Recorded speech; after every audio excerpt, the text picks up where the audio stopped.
రక్షణ అనే అంశాన్ని మనం నేర్చుకుంటాం కాబట్టి, అంటే పాపాలు క్షమించడం అంటే ఏంటంటే, పాపం అంటే తాగటం, తిరగటం, లేకపోతే వ్యసనాలు, అబద్ధాలు ఆడటం, ఇవన్నీ లంచగొండితనం, ఇవన్నీ పాపాలు అనుకుంటారండి.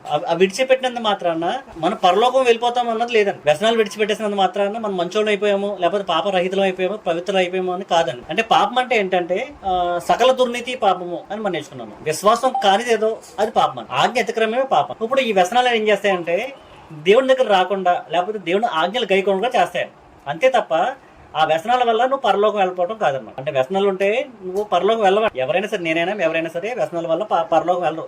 సిగరెట్ కాలుతున్నా, మందు తాగుతున్నా, వ్యభిచార వ్యసనాలు వేస్తున్నా, చెల్లంగితనమైన, లంచగొండితనమైన, ఇవన్నీ ఏం చేస్తాయంటే ఇవన్నీ పాపాలు కాదంటున్నారు కదా, ఇవన్నీ చేస్తే పరలోకి వెళ్ళిపోతామంటే పరలోకి వెళ్ళమంట, రక్షింపబడం. అవన్నీ ఏం చేస్తాయంటే నేను రక్షణ పొందకుండా చేస్తానమాట. ఒకవేళ ఇవన్నీ విడిచిపెట్టేస్తాను అనుకోండి, అబద్ధాలు మానేశానండి, చెల్లముడుగు మానేశానండి, తాగుబోతు మానేశాను, ఇవన్నీ మానేశాను అనుకోండి, అంటే మంచివాడిగా అయిపోయిన తర్వాత కూడా నువ్వు పరలోకి వెళ్ళవండి. అంటే పరలోకి వెళ్ళాలంటే దేవుడు ఒక మార్గం ఏర్పరిచాడు, నీ పాపాలు క్షమించబడాలి. పాపాలు క్షమించబడాలంటే దేవునికి ఆజ్ఞకి లోబడాలన్నమాట. ఆజ్ఞకి లోబడాలంటే ఆజ్ఞ అంటే తెలుసుకోవాలి. మళ్ళీ విశ్వాసం కానిదేదో పాపం అండి, విశ్వాసం అంటే ఏంటి తెలుసుకోవాలి. ఇలా వాటిని తెలుసుకున్నప్పుడు మనం సరైన విశ్వాసంలో రాగలుగుతాము. ఆజ్ఞలు ఏంటి, కట్టడలు ఏంటి, మనకి ఇచ్చిన కట్టడలు ఏంటి మనం ఎరుగుతాము, వాటికి లోబడతాము. వాటిని లోబడినప్పుడు మనం పూర్తిగా కొత్త నిబంధనకి, అపోస్తలుల బోధకు లోబడినప్పుడు మన పాపాలు పోయే పరిస్థితి ఉంటుందండి. మన రక్షింపబడిన స్థితిలో దేవుని మాటకు లోబడి అవుతామండి. దేవుడు వాక్యం మనం ప్రేరేపిస్తుందండి. ఏమేమి ప్రేరేపిస్తుంది అంటే, ఒక వ్యక్తి వ్యసనాల్లో ఉంటే అబ్బాయిని ఏమేమి ప్రేరేపిస్తుందండి, ఆ వ్యక్తిని కానీ ఆ స్త్రీని కానీ ఏం ప్రేరేపిస్తుంది అంటే, మీరు వాటిని విడిచిపెట్టరండి, దేవుని వాక్యం నేర్చుకోవడానికి రండి, దేవుని వాక్యం నేర్చుకోండి, పాపరహితులుగా పవిత్రపరచబడి వెలుగు సంబంధాలుగా జీవించిందని దేవుని వాక్యం పిలిపిస్తుందండి. ఆ పిలుపు లోబడాలి. అంటే పాపాలు క్షమించబడటం ఎవరి చేతిలో ఉంది? దేవుని చేతిలో ఉంది పాపాలు క్షమించే అధికారము అన్న విషయాన్ని మనం చూస్తాం. యెషయా గ్రంథం 43 అధ్యాయంలో 25 వచనంలో మనం చూస్తుంది ఏంటంటే, నేనే ఐఎమ్ ద వన్, అంటే నేను తప్ప ఇంకెవరు పాపాలు క్షమించలేరని.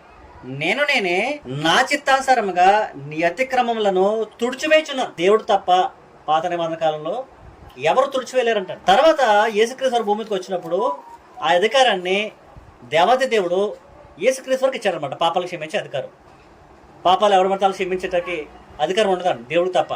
తర్వాత దేవుడు ఏం చేశారంటే తన చిత్తానుసారంగా తన కుమారుడిని యేసుక్రీస్తు వారికి ఆ యొక్క పాపాలు క్షమించే అధికారము ఆయనకి ఇచ్చినట్లు మనం చూస్తామండి. యోహాను రాసిన సువార్త 5వ అధ్యాయం గమనిస్తే 27వ వచనం, మరియు ఆయన మనిషి కుమారుడు గనుక తీర్పు తీర్చుటకు తండ్రి అధికారం అనుగ్రహించారు. అంటే యేసుక్రీస్తు వారు మనిషి కుమారుడు గనక తీర్పు తీర్చడానికి తండ్రి బ్రాకెట్లో పెట్టాడండి, దేవుడే అనుగ్రహించారంటండి. అధికారము అనుగ్రహించారు. అంటే తన భూమి మీదకి వచ్చినప్పుడు అధికారాన్ని తండ్రి అని దేవుడు యేసుక్రీస్తుకి ఇచ్చాడండి. నువ్వు భూమి మీదకి వెళ్తున్నావు కదా, నువ్వు వెళ్ళినప్పుడు నీకు పాపాలు క్షమించే అధికారం నేను ఇస్తాను, అప్పగిస్తాను అని అప్పగించాడనమాట. ఇంకో వచనం చూద్దామండి, యోహాను రాసిన సువార్త 17వ అధ్యాయం 2వ వచనం, నీవు నీ కుమారునికి ఇచ్చిన వారందరికీ ఆయన నిత్యజీవం అనుగ్రహించినట్లు సర్వ శరీరుల మీద ఆయనకు అధికారం ఇచ్చేదివి. అంటే సర్వ శరీరుల మీద అధికారం ఇచ్చాడంట, నిత్యజీవం పంపటానికి, రక్షించటానికి, పాపాలు క్షమించటానికి. ఎందుకు ఇచ్చాడు అధికారము? వాళ్ళు నిత్యత్వం చేరటానికి, వాళ్ళు పరలోకం చేరటానికి. పరలోకం ఎలా చేరతారండి? పాప రహితులుగానే చేరతారండి, పాపాలకు క్షమించబడినప్పుడు వెళ్తారండి. అంటే అధికారము ఇచ్చాడండి. ఎవరు ఇచ్చారండి?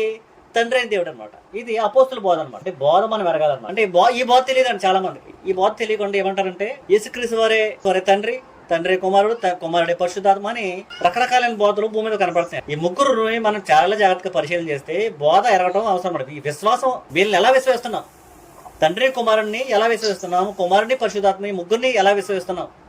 ఒక్కరిగా విశ్వసిస్తున్నావా, లేకపోతే వాళ్ళకున్న అధికారము ఒకరు తర్వాత ఒకరు ఇవ్వబడినట్లు గమనిస్తున్నామా? నీ విశ్వాసం సరైనది కాకపోతే పాపం అంటాడు. నువ్వెంత తాగుబోతా విడిచిపెట్టేసినా, 10 మటలు చేసి మానేసి మంచివాడుగా అయిపోయినా, ఈ విశ్వాసంలోనూ కట్టబడకపోతే విశ్వాసం కానిదిదో పాపమని మనకి రోమీయుల రాసిన పత్రిక 14:23లో కనపడుతుంది. విశ్వాసం అంటే ఏంటండి మనకు తెలుసండి. రోమ 10వ అధ్యాయంలో మనకు ఉంటుంది. విశ్వాసం అంటే ఏంటంటే వినుట వల్ల విశ్వాసం. అంటే ఎవరి గురించి వినాలంటే క్రీస్తు గురించి. క్రీస్తు ఎవరు, దేవుడు ఎవరు, పరిశుద్ధాత్మ ఎవరు, వారికి అధికారం ఎక్కడి నుంచి వచ్చింది, వారి అధికారాన్ని ఎలా ఉపయోగించుకున్నారు, వాళ్ళకి ఇవ్వబడిన అధికారం ఏంటి అన్న విషయాన్ని మనం క్రీస్తు గురించి తెలుసుకోవాలండి. ఇప్పుడు క్రీస్తు గురించి మనం తెలుసుకున్నాం కదా. రోమీయుల రాసిన పత్రిక 10వ అధ్యాయము 17వ వచనం, వినుట వల్ల విశ్వాసం వస్తుందండి. నువ్వు ఏమనాలంట? క్రీస్తుని గురించి వినాలంట. క్రీస్తుని గురించి వినుట, క్రీస్తుని గురించి మాటల వల్ల కలుగు. క్రీస్తుని గురించి ఏమైనాలని మనం ఏమైనాలంటే ఆయన తండ్రి చేత పంపబడ్డాడు, తండ్రి ఆయనకి అధికారం ఇచ్చి పంపబడ్డాడు, సర్వ శరీరం మీద ఆయనకి అధికారం ఇవ్వబడ్డది, సర్వశరీరుల యొక్క నిత్యత్వం చేరటానికి ఆయనకు అధికారం ఇవ్వబడ్డది. ఇంకా లూకాసు వార్త 5:20 అక్కడ ఏముందంటే పాపాలు క్షమించే అధికారం అంటండి మనిషి కుమారుడికి భూమి మీద ఉందంట. అక్కడ పక్షవాయువు గల ఒక మనిషిని తీసుకొస్తారండి. తీసుకొచ్చినప్పుడు యేసుక్రీస్తు వారు ఏం చేస్తారంటే ఆ పక్షవాయువు గల మనుషుల్ని పాపాలు క్షమించబడి అంటారు. అంటే పాపాలు క్షమించబడిపోయి నీ పాపాలు క్షమించబడి అంటాడండి. 20 చూద్దామండి. ఆయన వారి విశ్వాసం చూసి, అంటే పక్షవాయు గలుడు ఏం మాట్లాడలేడండి. నలుగురు తీసుకొస్తారని మోసుకొచ్చినప్పుడు ఆయన ఏమంటాడంటే పక్షవాయు వాళ్ళతో వారు తీసుకొచ్చిన వారి విశ్వాసాన్ని బట్టి ఏమంటాడంటే నీ పాపములు క్షమించబడని నేను వారితో చెప్పాను. శాస్త్రులు పరిచర్యులు దేవదోషం చేయుచున్న ఇతడెవడు, దేవుడు ఒక్కడే తప్ప మరి ఎవడనో పాపములు క్షమింపగలడా అని ఆలోచింపక సాగరి. అంటే దేవుడు తప్ప ఇంకెవరో పాపాలు క్షమించలేరు కదా అని వాళ్ళకి తెలుసండి. కానీ వాళ్ళకి తెలియని విషయం ఏంటంటే దేవుడు అధికారం ఇచ్చి భూమి పంపించాడని లేఖనాల వరకు గుర్తెరలేకపోయారండి. ఈనాడు మనం కూడా అపోస్తుల బోధని యేసుక్రీస్తు వారి ద్వారా మనకు అప్పగింపడ్డదని, అపోస్తులు ఏదైతే చెప్పారో దాని ప్రకారంగా మనం ఆచరిస్తే, కొత్త నిబంధన ప్రకారంగా మనం జీవిస్తే మన పాపాలు క్షమించబడతాయని ఈనాడు కూడా చాలా మంది గ్రహించలేకపోతున్నారు దేవుడు వాక్యాన్ని. ఆనాడు వాళ్ళు కూడా గ్రహించలేకపోయారు, పరిచయాలు కూడా గ్రహించలేకపోయారు అనమాట. ఏమని గ్రహించలేకపోయారండి?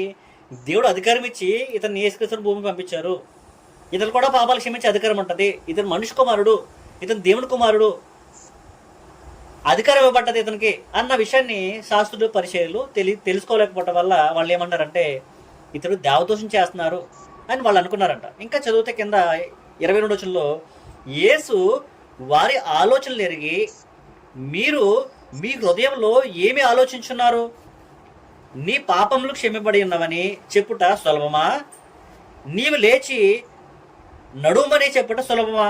అయితే పాపాలు క్షమించుటకు భూమి మీద మనిషి కుమారునికి అధికారము కలదని మీరు తెలుసుకోవాలని వారితో చెప్పాను. అంటే భూమి మీద పరలోకంలో అయితే దేవుడికి ఉందండి పాపాలు క్షమించే అధికారం, భూమి మీద యేసుక్రీస్తు వారికి అధికారం ఇవ్వబడ్డదంటండి అని యేసుక్రీస్తు స్వయం నోటితో చెప్పాడు అనమాట. ఇప్పుడు యేసుక్రీస్తు వారు ఉన్నంతకాలము భూమి మీద ఆయన పాపాలు క్షమించాడండి. ఇప్పుడు యేసుక్రీస్తు వారు వెళ్ళిపోయారు, పరలోకం వెళ్ళిపోతున్నారండి. భూమి మీద మాత్రమే ఉందండి ఆయనకి. గుర్తుపెట్టుకోవాలి. మళ్ళీ అక్కడ మాట చాలా స్పష్టంగా మాట్లాడాడు ఆయన. భూమి మీద నాకు అధికారం ఉందన్నాడండి. భూమిని విడిచిపెట్టకపోతే ఆయనకి అధికారం లేదు. భూమిని విడిచిపెట్టకపోతే అధికారం ఆయనకి లేదంట. ఆయన వెళ్ళిపోతే మాట చెప్తున్నాడండి. మత్తయి వార్త చూడండి, మత్తయి వార్త 28 ఆయన అంటాడండి నాకు సర్వాధికారం ఇవ్వబడ్డది అంటున్నాడండి. అధికారాన్ని మీకు పాస్ అవ్వ మీకు ఇస్తాను అంటున్నాడండి. మత్తయి వార్త 28:17 చూద్దాం. 17 నుంచి మత్తయి వార్త 28:17 అంటే పాపాలు క్షమించే అధికారం దేవుడు యేసుక్రీస్తు వారికి ఇచ్చారండి. భూమి మీద ఉన్నప్పుడు ఈయన భూమి మీద ఉన్నప్పుడు పాపాలు క్షమించే సర్వాధికారం పొందుకున్నాడండి. అందుకని శిష్యులుగా చెప్తారండి ఈ అధికారం మీకు ఇస్తున్నా, నాకు ఏదైతే అధికారం నాకు ఇవ్వబడ్డదో భూమి మీద పాపాలు క్షమించే అధికారం మీకు ఇచ్చేస్తున్నా, నేను వెళ్ళిపోతున్నా. ఈ అధికారం మీకు ఇచ్చేసి ఈ అధికారాన్ని మీరు చలాయించాలి, చలామణి చేయాలి. మీరు ఎలా చలామణి చేయాలి? సర్వ సృష్టికి వెళ్ళండి, సర్వ సృష్టికి వెళ్ళి సువార్తను ప్రకటించండి. ఆ సువార్తలోనే మీకు పాప క్షమాపణ ఉంది. అధికారం అనమాట.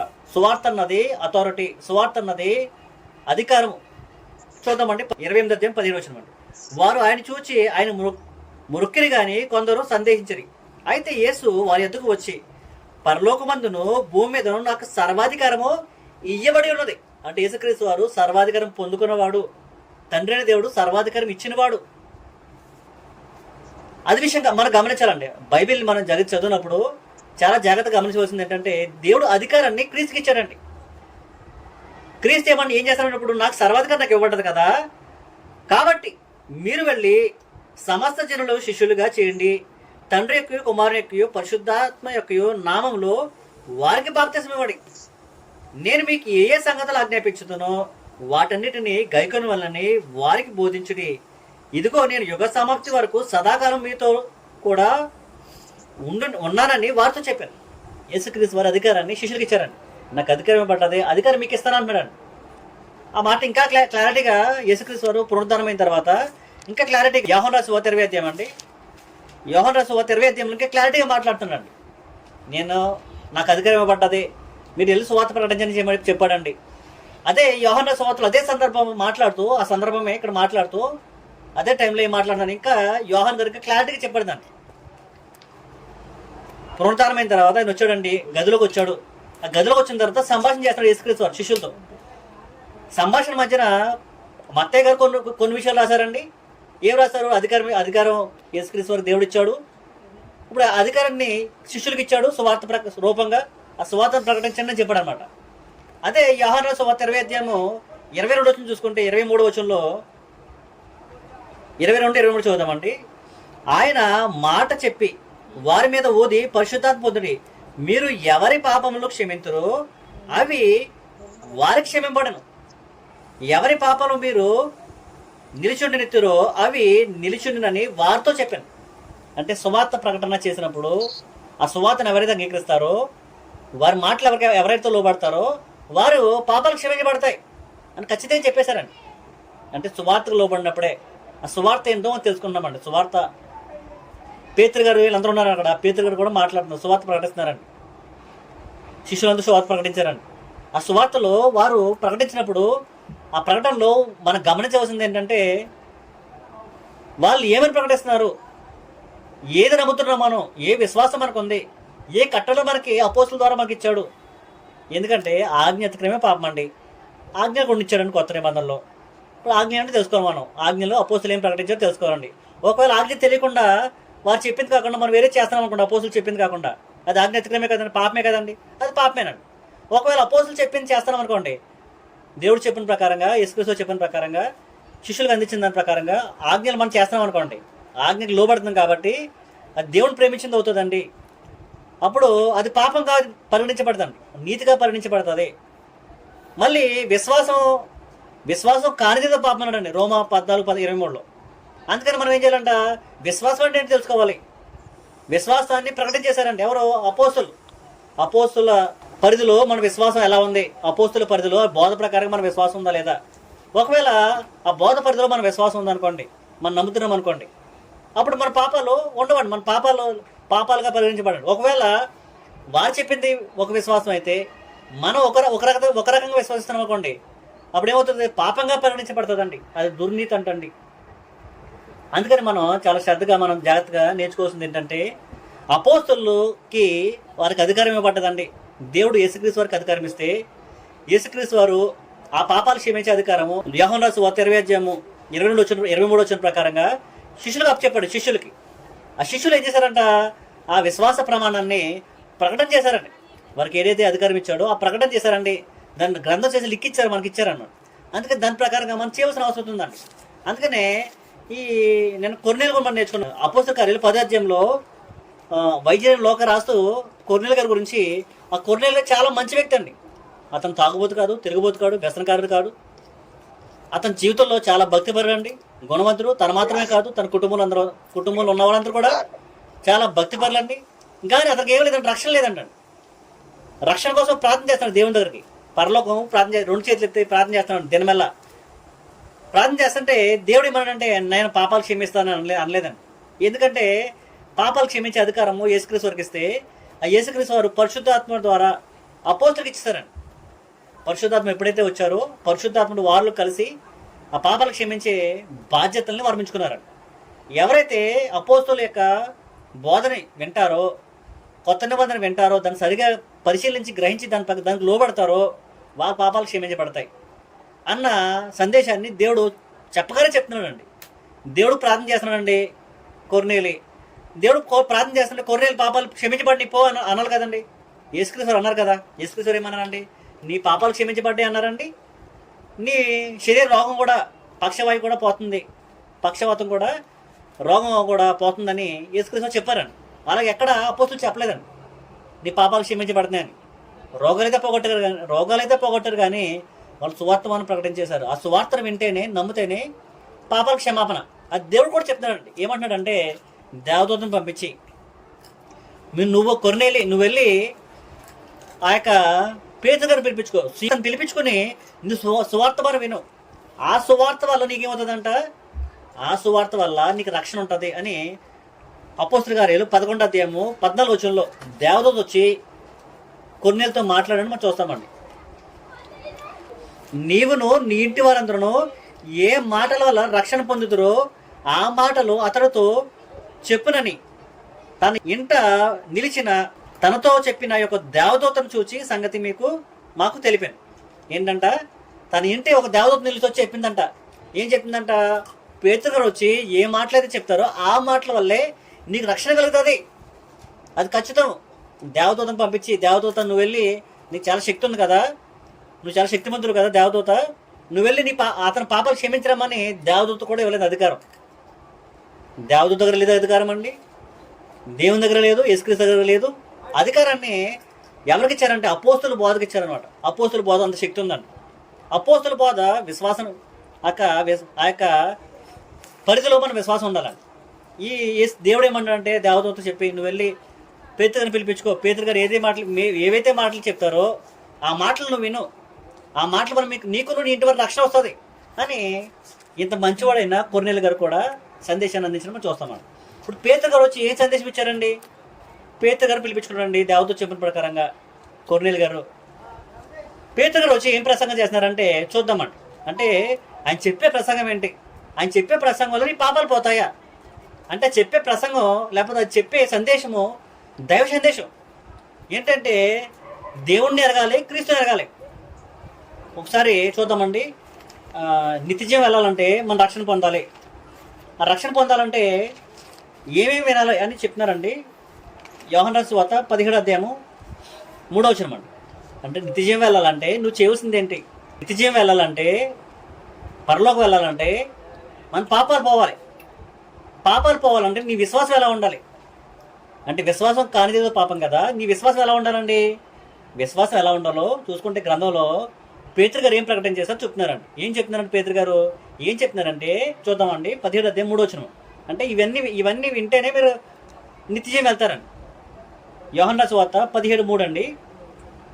అద్వితీయ సత్యదేవుడు నిన్నును నీవు పంపిన యేసుక్రీస్తుని ఎరుగుటే నిత్యజీవం. ఇద్దరిని ఎరగాలంట. అంటే దేవుణ్ణి ఎరగాలి, క్రీస్తుని ఎరగాలి. వీళ్ళిద్దరిని ఎరగడం ఏంటంటే దేవుణ్ణి, అంటే అద్వితీయ సత్యదేవుడు నిన్నును అని కోమ పెట్టండి. కోమ అంటే కోమ ఏంటండి?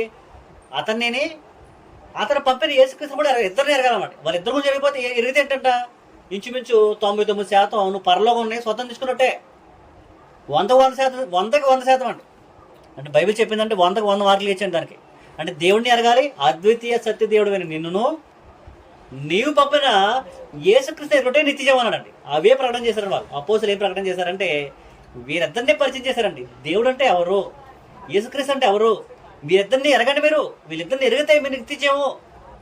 అవి ఎరక్క లోకంలో కాకులే రకరకాలైన మాటలతో, రకరకాలైన దుర్బోధలతో అపోస్తుల బోధన పక్కన పెట్టి పాపాలు ఇంకా పెంచేస్తారు తప్ప పాపాలు తీసివేసి, విశ్వాసం వల్ల నీ పాపాలు పోతాయి. సరైన విశ్వాసం వల్ల నీ పాపాలు పోతాయి. నీ విశ్వాసం లేకుండా నువ్వు చేస్తే అది పాపం. రోమీయుల పత్రిక 14:23 ప్రకారంగా మనం ఏంటంట, ఏదైతే అపోస్తుల బోధ ప్రకారంగా నువ్వు విశ్వసిస్తే అది పాపం కాదు. అపోస్తుల బోధ కాకుండా నువ్వు వేరే బోధ తీసుకొస్తే అది దేవుడు చెప్పిన విశ్వాసం కాదు, అపోస్తుల బోధ ఒక ప్రకారం విశ్వాసం కాదు. అందుకని అది పాపంగా పరిగణించబడుతుంది. నువ్వు నిత్యజీవాలను ఏం చేయాలంట? దేవుణ్ణి ఎరగాలి, ఆయన పంపించిన కుమారుని ఎరగాలి, అది నిత్యజీవం అండి. అదే ప్రకటన చేశారండి అపోస్తులు. అది వింటేనే తప్ప నీకు పాపాలు క్షమించబడవు. అది వింటే వాళ్ళిద్దరు కూడా తెలుసుకుంటే తప్ప నీ విశ్వాసం సరైన విశ్వాసం ఉండదు. అందుకనే అపోస్తుల కార్యాలు 10వ అధ్యాయంలో కొర్నేలు గారి సందర్భంకి వస్తే కొర్నేలు గారు పేతురు గారిని పిలిపించుకున్నారండి. ఎట్టకాలకి పేతురు గారు ఎలా వచ్చారో అవన్నీ మీకు తెలుసండి. ఆయన నిరాకరించి రావటానికి ఇష్టం లేదండి కొర్నేలు గారి దగ్గరికి. ఎందుకు రావట్లేదు ఇష్టం లేదంటే అతడు యూదులండి, కొర్నేలు అన్యుడండి. అన్యుల దగ్గరికి యూదు వెళ్ళరండి. అన్యుల దగ్గరికి ముట్టుకోరండి. ఈనాడు పెద్ద పెద్ద వర్గాలు ఉంటాయండి, పెద్ద పెద్ద కులాలు ఉంటాయండి. చిన్న కులాల వాళ్ళ దగ్గరికి వెళ్ళరండి, ముట్టుకోరు. వాళ్ళు ఎదురు పండేవారండి. వాళ్ళు చిన్న కులాల వాళ్ళ యొక్క ఇల్లులు ఎక్కడ ఉంటాయంటే శ్మశానాల మధ్యలో ఉంటాయండి, ఊరి చివర వాళ్ళ కాట్ల మధ్యలో ఉంటాయండి. చిన్న కులాల వాళ్ళ మధ్యన అంటే వెలివేసిన వారు కులం ఉంటాయి అన్నమాట చిన్న కులాలు. అలా కొన్నేళ్ళు చిన్న కులం వాడండి, అయినప్పటికీ భక్తిపరుడు, అయినప్పటికీ మంచివాడండి, దేవుడికి ప్రార్థన చేసేవాడండి, అయినప్పటికీ దాన ధర్మాలు చేసేవాడండి. అటువంటి కులం వాళ్ళ దగ్గరికి వెళ్ళి పేతురు గారు అన్నాడు, ఏంటి చిన్న కులం దగ్గరికి వెళ్ళాలి, నేను ఆ కులవాడి దగ్గరికి వెళ్ళి నేను మాట్లాడాలా, ఆ కులం వాళ్ళ దగ్గర ముట్టుకోవాలి, నేను ఆ కులం వాళ్ళ దగ్గర అన్నం తినాలా, నేను వెళ్ళను అనుకున్నాడు మనసులో. దేవుడు ఒక దర్శనం చూపిస్తాడండి. ఆ దర్శనం అంతా 10వ అధ్యాయం మీకు కనపడుతుందండి. పైనుంచి చతుష్పాద జంతువుల్ని అంగీలు దింపుతాడండి. దేవుడు తినమంటాడండి. ఆయన పేతురు నేను తిన్నావు, ఇవి అపవిత్రమైన కదా నేను తిన్నంటాడండి. నేను పవిత్రపరిచాను, నువ్వు తినంటాడండి. ఎట్టకాలకి పేతురు గారికి మనోనెత్త తెల్లబడతాయి. ఓహో, దేవుడు ఈ రూట్లో వచ్చాడా, నన్ను పాముల్ని తేళ్ళి తినమంటున్నాడా, దేవుడు పవిత్రపరిచాడు, అంటరాని వస్తువులు తినమంటున్నాడంటే అన్యుల దగ్గర కూడా నన్ను వెళ్ళమంటున్నాడా అని పేతురు గారు కళ్ళు తెలుసుకుని ఏం చేస్తున్నాడంట, చిన్న కొల్లమూడి దగ్గరికి వెళ్ళాడంటండి. వెళ్ళి ఏం మాట్లాడి చూద్దామండి. ఒకసారి 28 చూద్దామండి. అతనితో మాట్లాడుచు లోపలికి వచ్చి అనేకులు కూర్చుండడం చూశాను. అంటే కేవలం అక్కడ కొర్రెలు మాత్రం లేండి, చాలా మంది పూజ చేశారు. కొర్రెలు గారు రక్షణ పొందే భాగ్యం ఇది, చాలా మంది రండి రండి రండి అని బంధువులందరూ పూజ చేశారంట. అన్యులు కూడా రక్షణ దేవుడు ఏర్పరిచాడు, నాకు దేవత వచ్చి మాట్లాడింది, మీరు రండి అని పోగు చేసి ఇంట్లో కూర్చోబెట్టాడంట. కొర్నేలు గారు రాగానే, పేతురు గారు రాగానే వచ్చారని ఇంట్లోకి. చూసి చాలా మంది జనం గుమిగూడు ఉన్నారంటే ఇంట్లో, జనాలు చూసి అల్లిపోయారంటండి. తర్వాత 28లో ఏమన్నాడంటే, అప్పుడు అతడు అన్య జాతి మేడతో సహవాసం చేయుటకైనను అట్టి వారిని ముట్టుకున్నటకైనను యూదులకి ధర్మం కాదు. అంటే పెద్ద జాతులు మేము, చిన్న జాతులు మీరు, అన్యుల్ని ముట్టుకోకూడదు, వారి ఇంటికి వెళ్ళకూడదు, వాళ్ళు నీళ్ళు తాకూడదు, మేము కుల వ్యవస్థ కలిగిన వాళ్ళు అని కులమత భేదాలు కలిగిన వాళ్ళు ఒక పద్ధతిని యూదులు చూపించేవారు అనమాట. అంటే మతపరమైన సిద్ధాంతాలు చూపించినప్పుడు యేసుక్రీస్తు దాన్ని కొట్టివేసి, మత భేదాలు లేవు, అందరూ ఒకటే దేవుని పిల్లలే అని ఏం చేశారంట, వాళ్ళ దగ్గరికి వెళ్ళు, సువార్త ప్రకటించేయి, ఆ సువార్త వాళ్ళు రక్షణ పొందుతారని పేతురు గారు చెప్తే పేతురు వెళ్ళారంటండి. వెళ్ళి అతను భోంచేసి వాక్యం చెప్పడం ప్రకటించేశారంట, వాక్యం చెప్పడం ప్రారంభించారంట. 34 నుంచి చూద్దాం. 34 నుంచి ఏమంటాడంటే, ఇంతవరకు మేము దేవుడు పక్షపాతం అనుకున్నామే, మమ్మల్ని మాత్రమే ప్రేమిస్తున్నాడు, మాకు మాత్రమే రక్షించాడు, మేమే దేవుని పిల్లము, మేమే అబ్రహాం సంతానం అనుకున్నాం.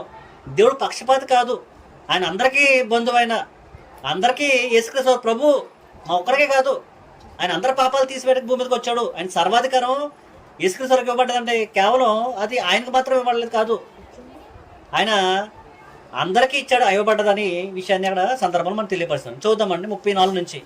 దేవుడు పక్షపాతి కాడు, నిజముగా గ్రహించి ఉన్నాను, ప్రతి జన్మలోనూ ఆయనకు భయపడి నీతిగా నడుచుకున్న వారిని ఆయన అంగీకరించును.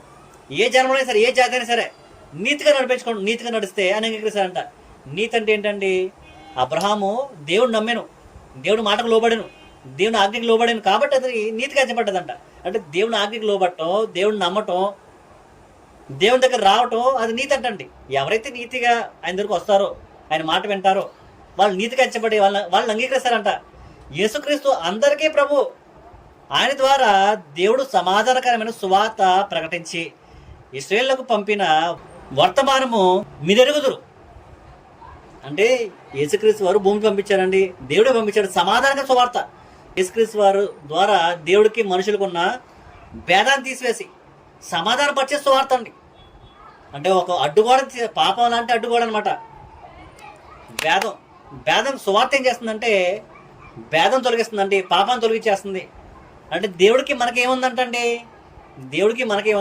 మన పాపాలు అడ్డున్నాయంట. మన పాపాలు అడ్డుండ వల్ల ఏమైందంటే దేవుడికి మనకి ఎడబాటైందంట. మనం చదువుకున్నామండి యెషయా 59 అధ్యాయంలో మనం చదువుకున్నాం. యెషయా 59 అధ్యాయంలో ఏముందంట, మొదటి వచనం చూద్దామండి. యెషయా 59 అధ్యాయం మొదటి వచనం చూసుకుంటే, రక్షింపనేరకున్నట్లు యెహోవా హస్తము కొరచ కాలేదు, విననేరకున్నట్లు ఆయన చెవులు మందం కాలేదు, మీ దోషంలో మీకును మీ దేవునికి అడ్డంగా ఉన్నాయంట, మీ పాపంలో ఆయన ముఖమును మీకు మరుగుపరిచారు. అంటే మీ దోషాలు, మీ పాపాలు దేవుడికి నీకు అడ్డంగా ఉన్నాయి. ఇప్పుడు అవి తీసేయాలంటే ఏం చేయాలంటే ఏం జరగాలంటే సువార్త చేస్తుందన్న పని. సువార్త చేసే పని ఏంటంటే, కొత్త నిబంధన చేసే పని ఏంటంటే, అపోస్తులు బోధించే బోధ చేసే పని ఏంటంటే, దాని లోబట్ట వాళ్ళు వచ్చే పని ఏంటంటే, మీ పాపాలు తీసివేయబడుతున్నాయి, మధ్య కూడా తీసివేయబడుతుందండి. దేవుడికి నీకు సమాధానకరమైన వార్త ప్రకటన చేస్తుందంట. మరి చదువుతాం 36 వచనం అపోస్తుల కార్యాలు 10:36 అధ్యాయం 36 నుంచి 43 వరకు చదివితే మీ పాపాలు పోయే సువార్త అక్కడే ఉందండి. ఆ కొర్నేలు గారికి ప్రసంగం అదేనండి. ఆ యొక్క 36 నుంచి 43 వరకు ప్రసంగం చేశారండి. ఆ ప్రసంగంలోనే పాపాలు క్షమించే ప్రసంగం అన్నది. సో 36 యేసుక్రీస్తు అందరికీ ప్రభు, ఆయన ద్వారా దేవుడు సమాధానకరమైన సువార్త ప్రకటించి ఇశ్రాయేలుకు పంపిన వర్తమానం మీరెరుగుదురు. అంటే సమాధానం సువార్త. సువార్త పనిచేస్తుందంట, సమాధానం పరుస్తుందంట, పాపాలు తీసేస్తుందంట, దేవుడికి మనకుంటే అడ్డుగోడని తీసేస్తుందంట. పాపాలు తొలగించే సువార్తేనండి. ఆ సువార్త ఏంటి అని ఆయన మెల్లగా ఎత్తుకుని, దేవుడు పక్షపాతి కాదు, దేవుడు అందరికీ ఆయన రక్షించాలనుకుంటున్నాడు. అందుకని యేసుక్రీస్తు వారిని ప్రభువుగా నియమించాడు, అందరి మీద ప్రభువుగా నియమించాడు. ఆయన సర్వశరీరం మీద అధికారం ఉంది ఆయనకి. సువార్తగా మా అధికారం మాకు ఇచ్చాడు, సువార్త అనే అధికారము. ఆ సువార్త వింటే మీరు రక్షణ పొందుతారు, దేవుడికి మీకు సమాధానం కలుగుతుంది అని పేతురు గారు ప్రారంభించి కింద సువార్తమానం ఆయన ప్రకటించినట్లు. ఆ సువార్తమానం అంటే దేవుడు ఎవరు, అద్వితీయ సత్య దేవుడని దేవుడు ఎవరు, ఆయన పంపించిన యేసుక్రీస్తు వారు ఎవరు, వారి గురించి మీరు ఎరగకపోతే వారి గుణాలని, లేకపోతే వారి లక్షణాలని, వారి వ్యక్తిత్వాల్ని, ఎవరెవరు అధికారం ఇచ్చారు, ఎవరు అధికారం పొందుకున్నారు, వారి అధికారాన్ని మనకు గుర్తెరకుండా వారి విశ్వాసం తప్పుడు విశ్వాసం అనుకుంటే మన విశ్వాసం కానిదేదో పాపం. కాబట్టి వారిపైన మన విశ్వాసం సరైనదైతే మన నిత్యజీవం వెళ్తామని యోహన్ సువార్త 17:23 మనకు కనబడుతుందండి. ఆ విశ్వాసాన్ని అపోస్తలులు ప్రకటించారండి. ఆ యొక్క విశ్వాసం ద్వారాగానే, ఆ సువార్త ద్వారాగానే మన రక్షణ పొందుతాం. కాబట్టి ఈ కొర్నేలు గారు ఎంత మంచి వ్యక్తి అయినా, అతను చాలా భక్తిపరుడండి, నిందారహితుడండి, ఎంతో దాన ధర్మాలు చేసేవాడండి, దేవుడికి దినవల్ల ఎల్లవెల్లలా ప్రార్థన చేసేవాడండి. పైపచ్చు అతని ప్రార్థనలు పరలోకం వెళ్ళిపోతాయండి. పైపచ్చు ఆ యొక్క ప్రార్థన విని, అతను మంచితనం విని, పుణ్యకారాలు విని దేవుడే స్పందించి దేవతలను పంపించి అంత మంచివాడండి. అయినప్పటికీ అతను రక్షణ లేదంట. రక్షణ కావాలంటే పేతురు గారిని పిలిపించుకో. పేతురు గారు ఏ వర్తమానం మీరు చెప్తారో సువార్త, ఆ సువార్త వల్ల రక్షణ పొందుతుంది. ఆ సువార్త వింటేనే మనం కూడా అన్యులైన మనం కూడా మన పాపాలు పోగొట్టుకున్నకు రక్షణ సువార్త వినాలి. ఆ సువార్త విని లోబడితే రక్షణ పొందుతామన్న విషయాన్ని మన తేటగా గ్రంథం తెలియపరుస్తుంది. కాబట్టి ఈ వచనాలు మీరు చదువుకురండి, రేపొద్దున్న వాటి విషయాలు ఇంకా రేపొద్దున చర్చించుకుందాం. ఇవే కాకుండా రేపొద్దున్న అపోస్తుల బోధలో వారు ఇంకెక్కడెక్కడ ఈ సువార్తను ప్రకటించారు, ఆ సువార్తలో ఏ విధంగా ప్రకటన చేశారు, ఆ ప్రకటన ద్వారా ఎలా రక్షణ పొందారు అన్న విషయాన్ని కూడా మనం నేర్చుకోవడం ప్రయత్నం చేద్దామని అందరికీ వందనాలు. Thank you very much.